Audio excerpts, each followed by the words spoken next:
welcome again to more for taking time out, probably from a busy ministry, or perhaps you're a student preparing for ministry, or retired from a long life of ministry. Taking time out to pay attention to more, to find out what's going on in the society is of great value for all of us. The more people and the more interest there is, the more life the society will have.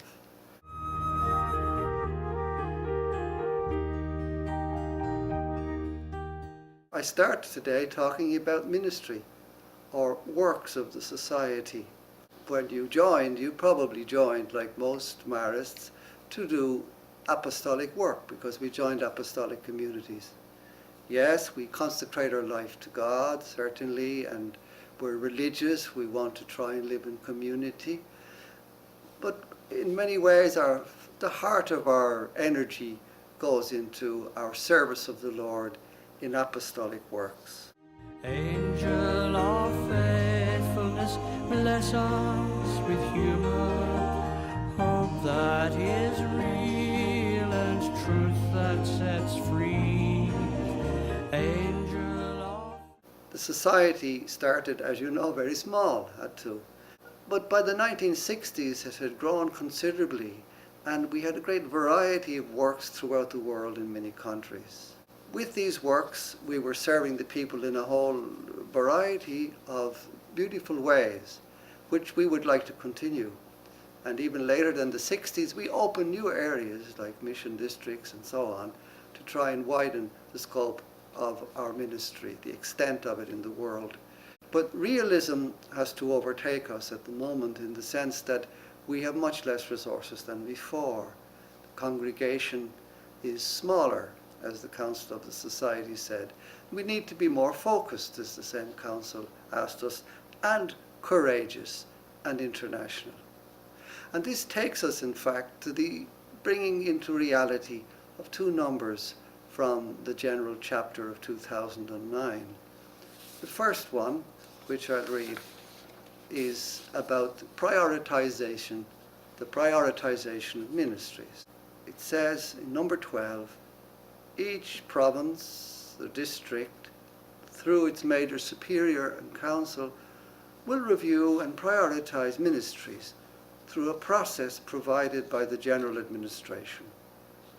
The focus of this review is to enable flexibility and availability of resources, both locally and internationally, for the good of the mission of the whole society.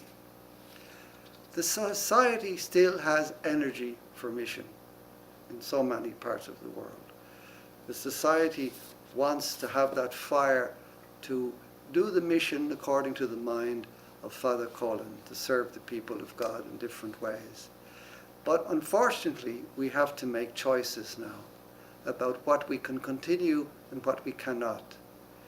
In many ways, this can be a blessing because it can enable us to focus more clearly on what we want to do.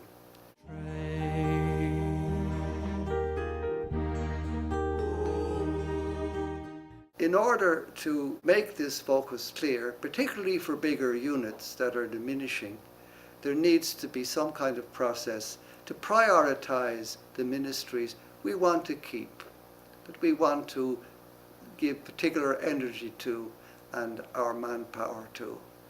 This is a process of prioritization of ministries. It doesn't mean other ministries are not important or they may not continue, but it does mean that at least we have some plan about we know where we're going. And these ministries can be tested, in a sense, in the choice by the criteria of our constitutions and by some of the recommendations of the Council of the Society. So, for instance, that they clearly manifest our identity, that they provide, if possible, a community of 4 or 5 from which the ministry is done. And also there's a financial consideration and the aptitudes and interests of particular men. And also, when we come to the question of vocations, of attracting young men, while the deeper question is who are we, the question of what we do is relevant. Some young men will want to see, have we identifiable works? And so we can make a focus with many of these factors in view. One example, in fact, that came up at the Council of the General Chapter was choosing some city centre churches as a focus of mission, which give us again a certain clarity of identity for Marists who are working and also for young men who wish to join us.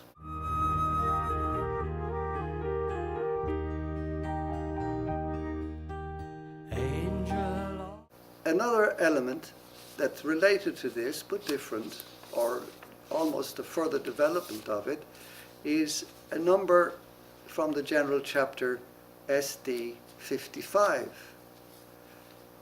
Prior to the next Council of the Society, the General Administration, in consultation with major superiors, will name the important works that the Society wants to see continuing in the foreseeable future, for instance 10 to 15 years, and then develop plans for international teams to staff these.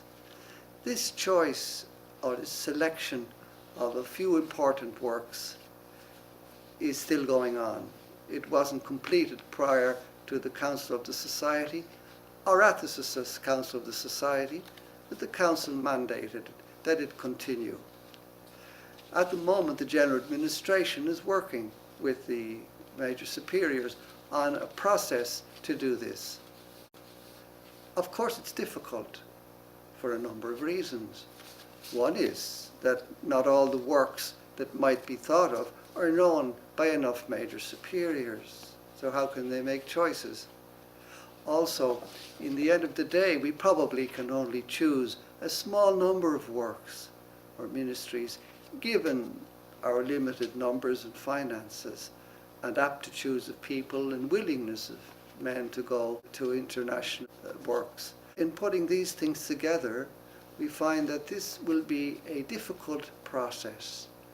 However, it will bear fruit because in the end of the day, we will know some important international works that are important for the whole society in a particular way, and they can be a certain focus also for our ministry at local and international level. Of faithfulness, comfort our mourning, humble our strife. Trying to put into practice or implement these two numbers, difficult as they may be, will give some clear focus to the mission of the society.